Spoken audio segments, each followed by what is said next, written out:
paz, Senhor Jesus, queridos irmãos. Sou o pastor Zé Francisco, da primeira Assembleia de Deus em Austin, e eu quero estar discorrendo com você na lição da EBD, a lição de número 3, que vai falar sobre a eleição e predestinação, que é o tema da lição, a terceira lição desse segundo trimestre, e a gente vai refletir um pouco nessa palavra para os nossos corações. Ela traz textual, Efésios capítulo de número 1, versículos 4 e 5, que nos diz: como também nos elegeu nele, antes da fundação do mundo, para que fôssemos santos e irrepreensíveis diante dele em amor, e nos predestinou para filhos de adoção por Jesus Cristo, para si mesmo, segundo o beneplácito da sua vontade. Efésios capítulo 1, versículos 4 e 5.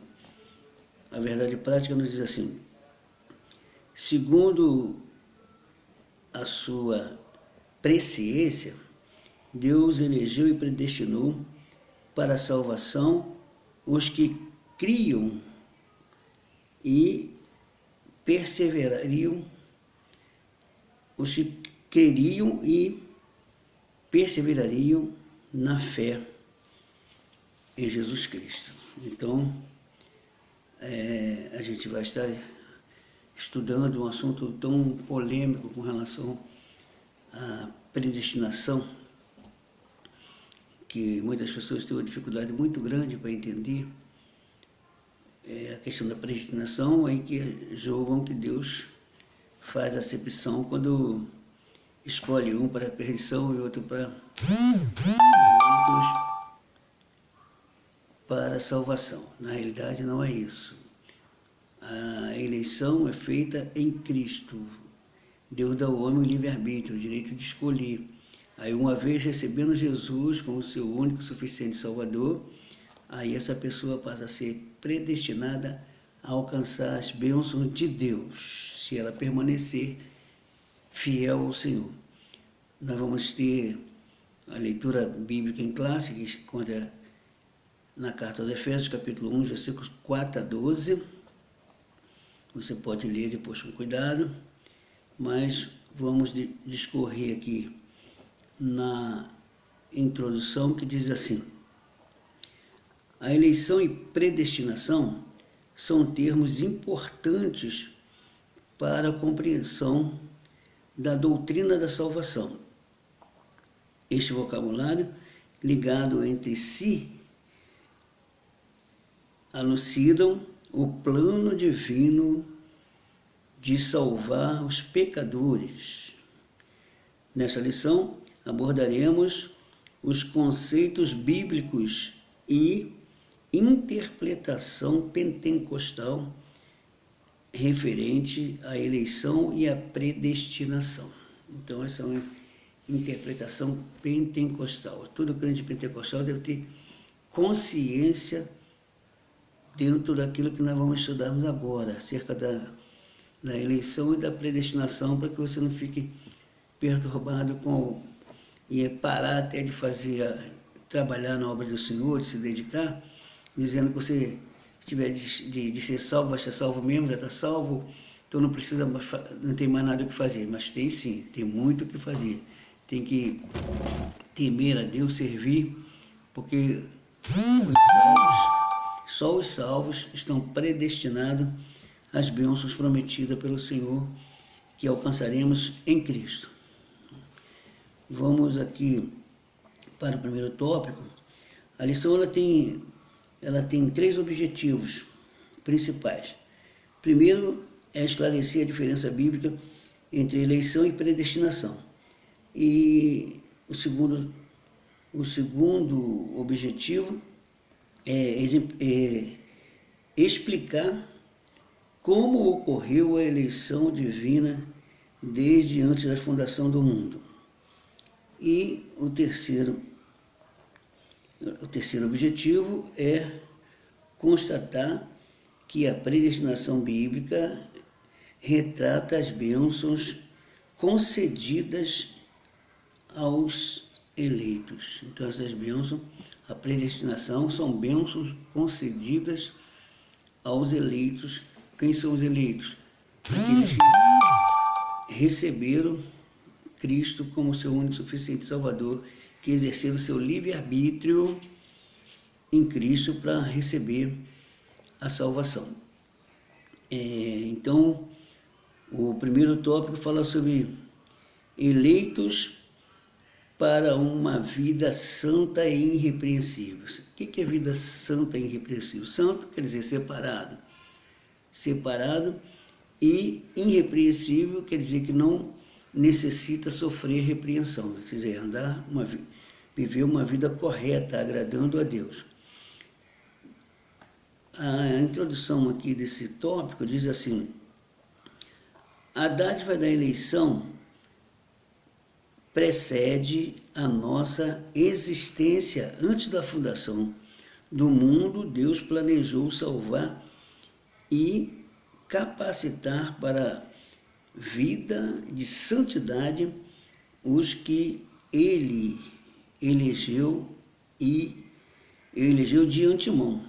Foi eleito o quê? Os que Ele elegeu de antemão, por quê? Porque Deus estabeleceu um plano para a salvação. E esse plano, ele foi realizado em Cristo. A salvação está através de Cristo. Todos quanto entender a obra vicária de Jesus, a obra substituta. Jesus morreu para nos dar vida. Todos que entenderem têm o direito, está eleito para uma vida de vitória, uma vida de bênção, uma vida seguindo os passos, os exemplos de Cristo. Então, é bom que entendamos isso. O que é a eleição? Aqui o primeiro tópico vai falar sobre a eleição divina. Ó. Eleição traz a ideia de escolha. Em Atos capítulo 1, versículo 4, Paulo menciona 3 aspectos dessa escolha. Prestemos atenção nos aspectos da escolha. O primeiro aspecto: em quem fomos escolhidos? Em Jesus. Por isso, por isso ela é cristocênica. Ela que é a salvação, meu irmão. É cristocênica. A escolha é cristocênica. É em Cristo que somos escolhidos. Se você rejeitar Cristo, automaticamente você não está escolhido, você está fora. Aí o segundo aspecto: em que tempo se deu essa escolha? O tempo é dito como antes da fundação do mundo. Quer dizer, antes, já na presciência de Deus, já existia o propósito de salvar o pecador por meio da morte do seu Filho Jesus. Então, essa salvação nos foi prometida antes da fundação do mundo. E a gente precisa entender, porque o livre-arbítrio é o direito de escolha. Na presciência de Deus já existia o sacrifício de Cristo para salvar o pecador. Agora, o pecador é quem escolhe se aceita ou rejeita. Então, na realidade, para quem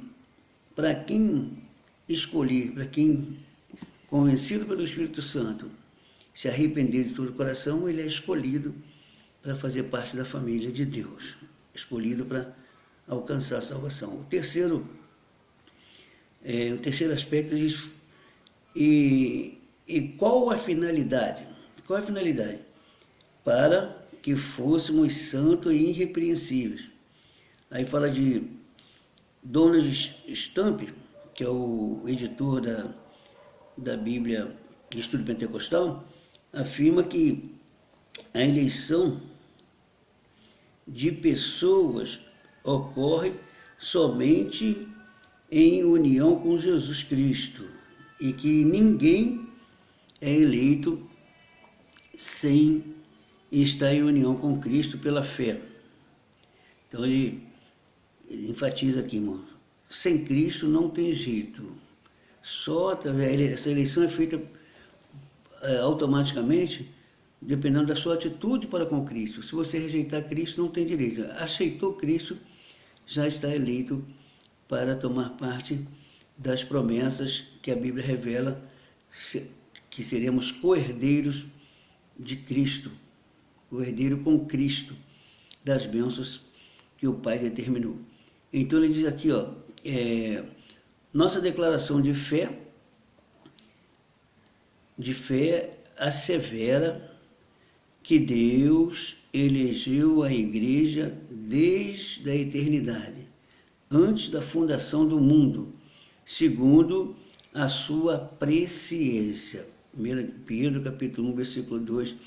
Presciência, irmãos. Antes Deus conheceu. Presciência é o dom de saber conhecer as coisas antes delas acontecerem. Previamente, presciência. Quer dizer, saber antes. Então, Deus tem esse poder. Esse poder pertence a Deus. A onisciência é um atributo de saber de tudo, do passado, do presente e do futuro. E a presciência é a capacidade de saber as coisas antes de acontecerem. Então Deus já na presciência de Deus já existia o plano para salvar a humanidade. O segundo subtópico fala sobre as condições da eleição. Olha só, existe uma condição para ser eleito. A Bíblia de Estudo Pentecostal ensina que a eleição para a salvação em Cristo é oferecida a todos. É oferecida a todos. Torna-se uma realidade para cada pessoa de acordo com o seu prévio arrependimento e fé. Então, é através da fé. Ela está à mercê de todos, mas só quem de fato se reconheceu o seu estado de miséria, de fracasso, e se doar a Cristo, se entregar a Ele de fé, com fé, inteireza de coração, vai alcançar. Senão, não adianta que não há condição de ser salvo se não for através do arrependimento do pecado e reconhecimento da grandeza de Cristo. Entretanto, esse meio não é meritório e ninguém pode cumpri-lo sem a graça de Deus. Desse modo, fomos eleitos por iniciativa divina por causa da grandiosa obra de Cristo e não pelas nossas obras. Então, irmãos, nós só temos que termos o reconhecimento de que é a graça de Deus que está sobre nós para que alcancemos a salvação. Então é a graça, o Espírito Santo é quem vai convencer do pecado, da justiça e do juízo, e a pessoa que convencida, ela toma a decisão de entregar o coração para Jesus. Essa que é a chamada eleição, para a condição que temos para sermos eleitos, através da obra realizada por Jesus, com o arrependimento dos nossos pecados, do nosso fracasso, por meio da fé, que a gente coloca a nossa vida a serviço de Deus e recebe a direção do Espírito Santo para vivermos uma vida em novidade, isso é, em santidade, para agradá-lo, procurando viver uma vida irrepreensível, não havendo necessidade de sofrer repreensão. O terceiro subtópico fala sobre vida santa e irrepreensível. Vida santa e irrepreensível. Como já disse, santo é separado, irrepreensível é que não necessita sofrer repreensão. Paulo enfatiza que a eleição tem a finalidade específica de sermos santos, irrepreensíveis diante dele, diante de Deus. Nesse aspecto, o vocábulo grego agion, santo, significa separado do pecado. Em 1 de Pedro, capítulo 1, versículo 15 e 16, dá esse esclarecimento. adjetivo grego amomos, irrepreensível, expressa algo sem efeito ou inculpável. Então, quer dizer, você não vai sem defeito, você não tendo defeito é inculpável, então isso quer dizer irrepreensível. Os termos apontam para a santificação. Isso é o mais alto padrão ético e moral de uma vida para agradar a Deus, que nos elegeu em Cristo. Então, o crente tem que buscar, lutar, procurar, se esforçar para viver uma vida de santidade, uma vida irrepreensível. Mas nós temos visto Satanás lutando para poder ganhar brecha e tirar das pessoas aquele compromisso com a santidade, aquele compromisso com a irrepreensão. Isso é, a pessoa procurar viver uma vida sem defeito espiritualmente e uma vida agradando a Deus. Então, é preciso que a pessoa mantenha aquele contato com o Espírito Santo, aquela ligação perfeita, aquela união, aquela unidade com o Espírito Santo, para que ela possa vencer os seus impulsos e procurar agradar a Deus. O quarto subtópico do primeiro tópico fala sobre a nova vida dos eleitos. Quer dizer, foi eleito por Deus, foi escolhido, agora tem que viver diferente. O tema é apresentado com exortações contra a velha conduta, tais como mentira, furto, palavras torpes, amargura, ira, cólera e ainda severas advertências contra a fornicação, impureza, avareza e embriaguez. Olha, irmão, é viver diferente mesmo. Ele diz assim, a finalidade é apresentar a Deus uma igreja grandiosa, ou uma igreja gloriosa, sem mácula nem ruga, mas santa e irrepreensível. Não obstante, somente o Espírito Santo capacita o crente para esse novo estilo de vida. Trata-se, portanto, de um processo contínuo de santificação até a glorificação final no dia de Cristo. Então, irmãos, até enquanto estivermos aqui, temos que procurarmos melhorarmos a nossa vida. Infelizmente, irmão, por falta do contato com a palavra de Deus, com falta do temor, muitas pessoas deixaram de viver uma vida agradando a Deus, se santificando, se aproximando de Deus, procurando melhorar a cada dia, mas tem se mundanizado, tem desagradado a Deus com as condutas erradas, com as condutas que acabam causando tristeza ao Espírito Santo. O que ele diz aqui é que nós temos que combatermos a velha natureza. Então, a conduta passada temos que largar de lado, como a mentira, o furto, a palavra torpe, aquelas palavras duras, agressivas contra alguém que denigre a imagem de alguém, a amargura que causa transtorno, a pessoa fica magoada, fica exacerbada, e isso é ruim, não deixa a pessoa manter uma boa comunhão com Deus. A ira, que às vezes é aquele ímpeto, a Bíblia até diz que a ira natural é comum, se faz alguma coisa com você, alguma coisa que desagrada, você se ira, mas a Bíblia diz que nós podemos irar, mas não pecar, né? Conservar a ira que é o pecado. A cólera, o que é, irmãos? É aquele ímpeto de iracundo, que a pessoa fica guardando uma mágoa e encolerizado, ela fica esperando um momento para poder provocar uma ação contra aquela pessoa que está causando tristeza para ela, causando alguma tribulação. Então, ela encolerizada, ela age de maneira violenta. E ele fala que ainda assevera que é preciso fugir da fornicação, O que é fornicação? Desculpa. Fornicação é ação sexual, ato sexual dos solteiros, né? dos solteiros. E também, em alguma situação, pode ser espiritual, uma fornicação espiritual. Que é a fornicação espiritual? Fornicação é como se fosse um adultério, é um adultério, viu, irmãos?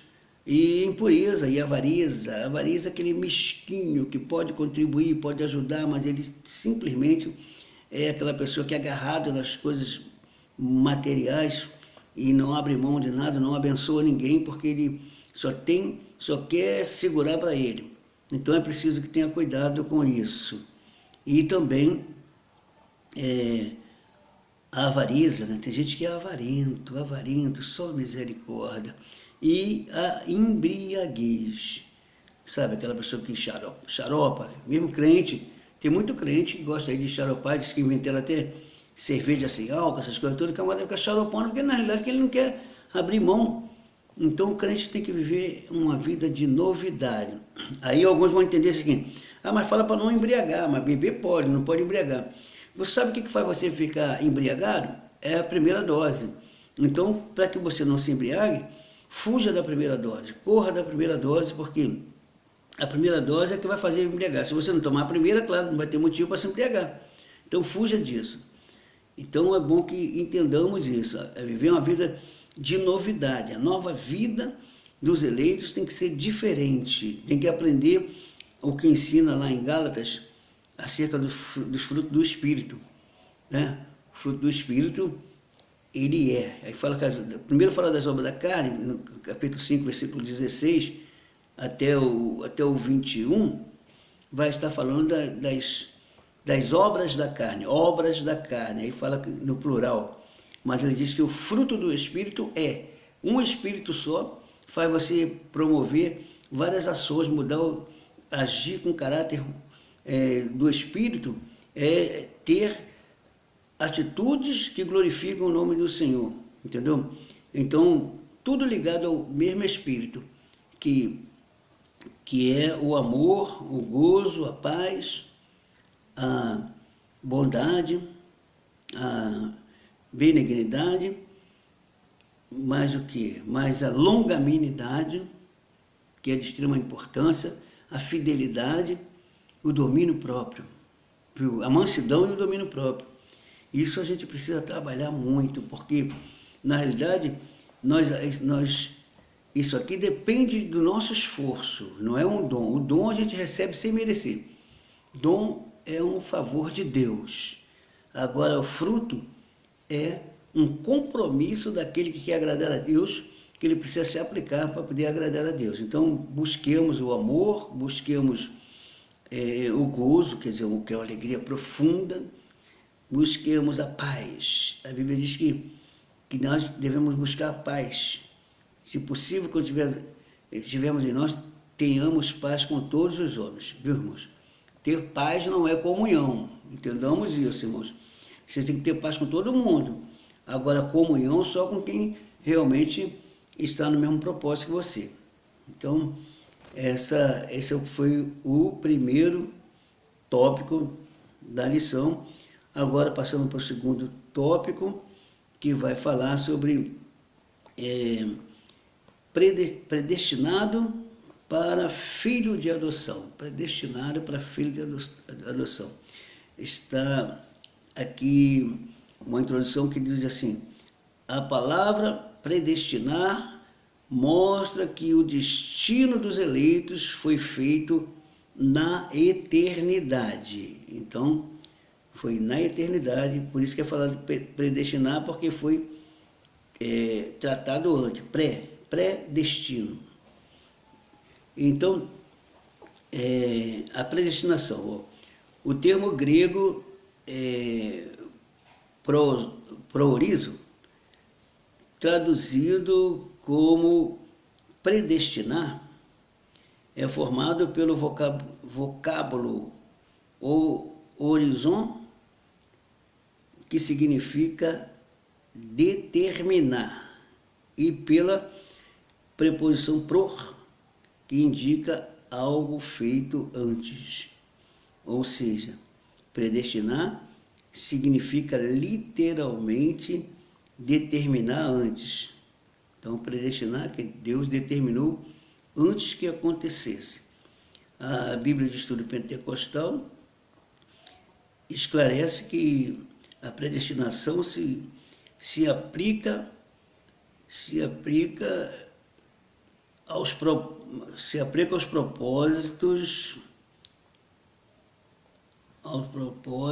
de Deus, incluso na eleição, que a eleição é a escolha feita por Deus em Cristo, de um povo para si mesmo, e que a predestinação abrange o que acontecerá ao povo escolhido por Deus. Por conseguinte, nossa declaração de fé ensina que a predestinação dos salvos é precedida pelo conhecimento prévio de Deus, daquele que, diante do chamado do Evangelho, recebem a Cristo como seu Salvador pessoal e perseveram até o fim. Então, irmãos, é chamado por Cristo e perseverar até o fim. Os escolhidos vão batalhar até o fim, porque a vitória do crente não está no início da carreira, nem no meio, mas está no final, na consumação de todas as coisas. Então, o crente é predestinado em Cristo, o escolhido em Cristo. Quando ele é convencido, aí ele passa a ser predestinado para salvação eterna, para desfrutar das bênçãos, das promessas, como já falamos antes, das promessas que estão reservadas para todos aqueles que vencerem a batalha com Cristo. Então ele diz: logo foi a vontade de Deus reconciliar os pecadores e torná-los seus filhos. Essa é a vontade de Deus, foi Deus em quem decidiu. Então, irmãos, Deus quer que todos se salvem, Ele não quer que ninguém se perca. Mas o homem não quer, o homem prefere viver a vida no pecado, não pode botar culpa em Deus. Todos são chamados, mas só serão salvos, serão escolhidos que se decidirem por Cristo. Filhos por adoção. Paulo é o único escritor do Novo Testamento que emprega o termo adoção. Romanos capítulo 8, versículos 15 e 23, e o capítulo 9, versículo 4, e ainda Gálatas capítulo 4, versículo 5, e aos Efésios 1, 5. Paulo faz essa declaração mostrando que a adoção, quer dizer, nós fomos adotados pelo Senhor como filhos, fomos feitos filhos de Deus em Cristo.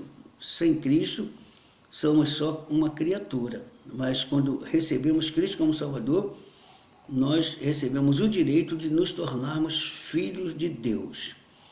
Essa prática não fazia parte do sistema leal judaico, mas era comum entre os romanos perfeitamente conhecida entre os gregos. Então, essa prática de adoção não era feita entre os judeus. Eles não tinham esse sistema de adotar. Mas essa prática era muito conhecida entre os romanos e também entre os gregos. Uma pessoa que era recebida por uma família, recebia o nome da família e os direitos de fazerem parte. Então, por isso era uma dificuldade muito grande quando os gentios eles declaravam a fé em Cristo e queriam servir, e havia uma dificuldade incrível para serem adotados como filhos. Aceitavam muito como escravo, mas como filho, há uma dificuldade muito grande dos judeus aceitarem isso. Mas então, ele diz assim, assim como o apóstolo enfatiza que foi agradável a Deus inserir no plano da salvação a adoção dos eleitos como filho, segundo o seu beneplácito, segundo o beneplácito da sua vontade, isso é, segundo o seu consentimento, segundo o seu querer, ele ainda assinala que o amor foi o motivo, foi o que moveu, foi o amor, foi o que moveu o Pai nos adotar, o amor de Deus. Jesus falou disso até para Nicodemos, que Deus amou o mundo de tal maneira que deu o seu Filho unigênito para que todo aquele que nele crê não pereça, mas tenha vida eterna. Então, crendo em Jesus, a condição para ser salvo é crer. A salvação está condicionada a crer em Jesus. Sem Jesus não tem jeito. Então o homem pode ser bonzinho, até ter religião, até ser justo, mas se não tiver Jesus, ele está perdido. Então, foi o Pai que decidiu isso. Para adotar alguém em Cristo, é preciso que a pessoa abra o coração. Se tornou tempo,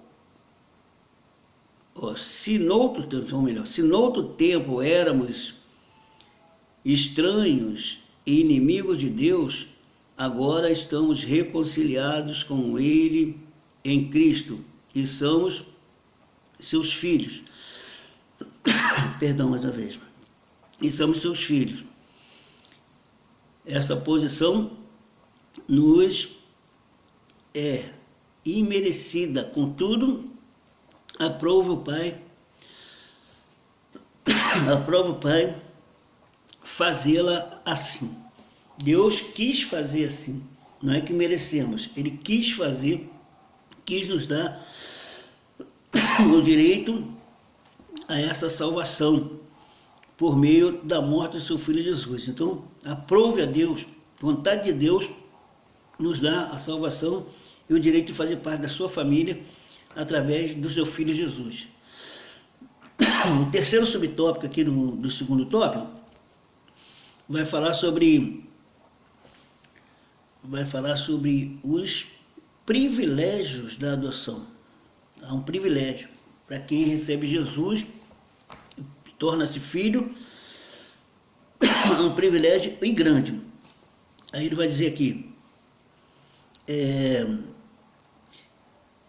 Deus criou o ser humano para estar em comunhão com Ele, mas o pecado rompeu essa dádiva. Em Gálatas capítulo 1, versículos 26 e capítulo 3, versículo 23 e 24, descreve isso. Entretanto,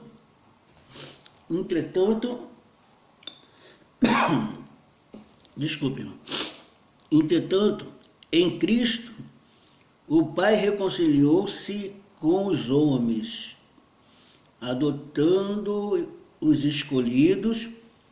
Nesse sentido, o apóstolo Paulo usa uma analogia de adoção na sociedade romana, em que o filho adotado recebia o direito ao nome e aos bens de quem o adotava.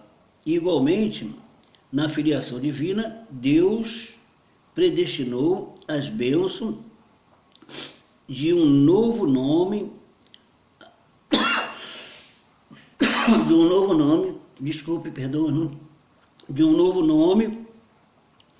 e uma nova imagem, a imagem de Cristo aos seus eleitos.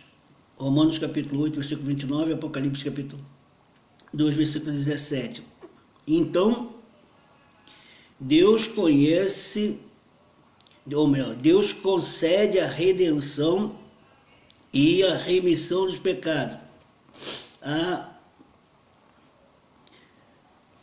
E restabelece a comunhão com o pecador, dando-lhe o direito de clamar Abba, Pai. Isso é, o direito de ter intimidade com o Pai. Isso significa que passamos a ser herdeiro de Deus e co-herdeiro de Cristo. Romanos 8,17, encontramos essa passagem. Das promessas de Abraão e da vida eterna, tendo sido eleitos por Deus como transformados em filhos para o seu louvor e glória. Para o seu louvor e glória. Então, nós, através de Jesus, nós fomos feitos filhos de Deus e recebemos o direito de fazer parte da família de Deus e alcançar as heranças, as promessas feitas a Abraão, as bênçãos determinadas para os filhos que estiverem ligados a Jesus. Então, nós recebemos esse direito pela vontade de Deus. O terceiro tópico fala sobre a sublimidade do propósito divino na predestinação. A excelência da predestinação está na provisão de bênçãos espirituais aos eleitos pela vontade divina em Cristo, por seu incalculável amor. É o amor de Deus declarado, meu irmão, pela vontade de Deus que a gente recebe. Então, essa predestinação aqui, ela é para os salvos. Então, só os salvos vão alcançar essas bênçãos que estão predestinadas para aqueles que receberem Jesus. O primeiro tópico fala sobre predestinação e salvação. O soberano Deus não predestinou incondicionalmente pessoa alguma. Pessoa alguma a condenação. Vamos repassar aqui. O soberano Deus não predestinou incondicionalmente pessoa alguma à condenação eterna, mas deseja que todos se arrependam e convertam-se de seus maus caminhos. Efésios capítulo 17, versículo 30. Deus quer que todos se convertam dos seus maus caminhos e passam a segui-lo. Ele não predestinou ninguém para perdição eterna, para condenação, para lançar no inferno. Mas as pessoas vão porque rejeitam o plano de salvação. Então, só quem recebe Jesus que é feito filho de Deus e sai do estado de condenação para o estado de filho, de salvação, o estado de salvação no seu Filho Jesus. Nas 6 vezes que a palavra aparece no Novo Testamento,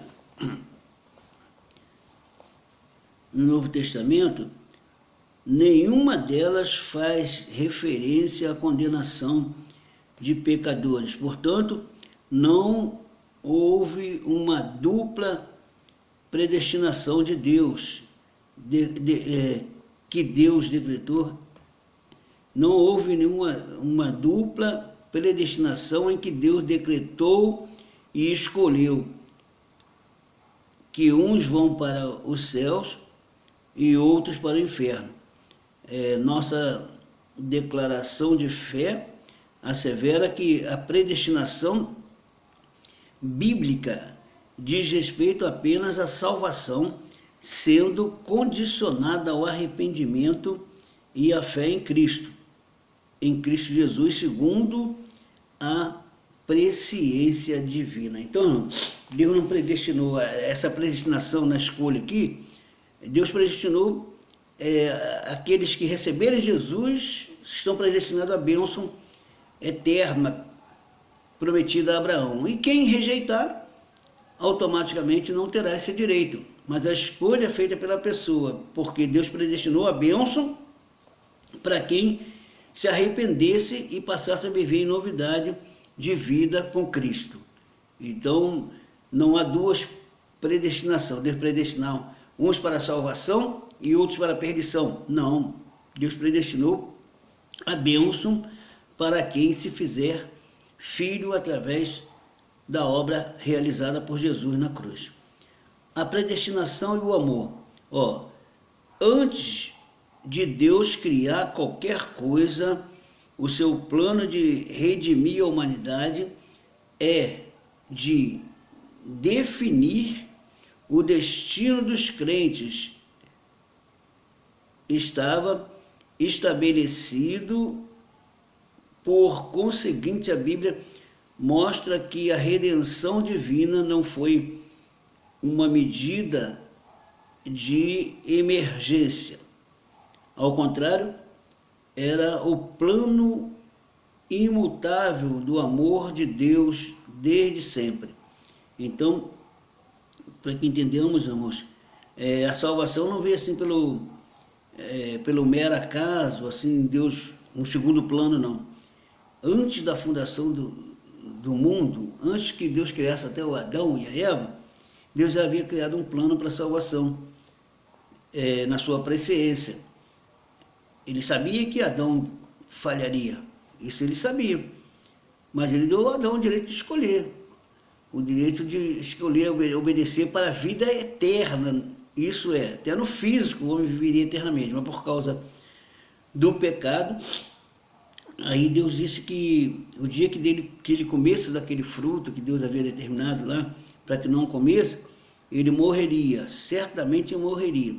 Mas aí Deus estabeleceu, para não exterminar com a humanidade, não acabar ali com a humanidade, Deus, ele já havia estabelecido o seu plano, ele usou de misericórdia com Adão. Adão ainda viveu, depois do pecado, viveu 930 anos, viu, irmãos? Teve filhos e filhas, começou a primeira geração, mas Adão morreu e Deus levantou para a vida eterna, a vida do Espírito, que os chamados a morte que vai realmente trazer uma separação eterna, não é a morte física, mas é a morte espiritual, que na realidade que não é uma exterminação, porque o Espírito, ele não morre, a alma e o Espírito são interligados e vão viver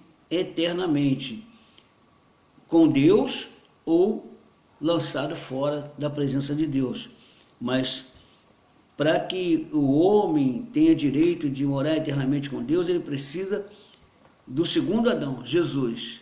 O primeiro Adão derrubou a imagem, o segundo Adão levanta a imagem, que é Jesus, que levanta a imagem caída do homem para encontrar-se com Deus.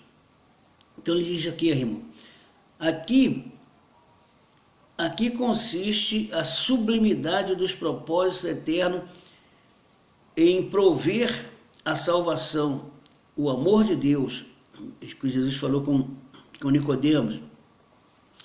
Foi por amor que Deus nos elegeu e nos predestinou em Cristo. Isto implica dizer que a salvação, como favor imerecido, provém do amor de Deus. Não obstante, os que se acham, os que se achegam a Cristo, não são coagidos, mas atraídos. Então, irmãos, a predestinação aqui, a pessoa é atraída pela palavra, atraída pela obra realizada por Jesus. Ela não é coagida, tem que aceitar. Deus nunca obrigou ninguém a aceitar o plano de salvação, tem que ser tudo por amor. Como Deus é amor e fez tudo pela humanidade por amor, que nós só somos salvos por causa do seu amor, como já falei que ele disse para Nicodemos, que Deus amou o mundo de tal maneira que deu o seu Filho unigênito para que todo aquele que nele cria não pereça, mas tenha vida eterna. como a salvação é um ato do amor de Deus, viu, irmãos? Receber a salvação é um ato do amor do homem para com Deus. Então, muitos não querem dedicar esse amor a Deus, estarão perdidos na eternidade. Mas para quem entregar o coração para Jesus, está predestinado uma vida eterna, uma salvação gloriosa, desfrutando de todas as promessas que a Bíblia relaciona. Então, portanto, que o Espírito Santo aplique essa palavra nos nossos corações. Essa palavra, a EBD, é uma escola que sempre avançará, ela sempre trará esclarecimento, ela é a maior formadora de obreiros, é a EBD. Então faça parte da EBD, da sua igreja, e glorifique o nome de Deus, seja esclarecido, que o Espírito Santo coloque no nosso coração o desejo de vivermos uma vida de novidade para o louvor da sua glória, em nome de Jesus. Deus nos abençoe pela glória do seu nome.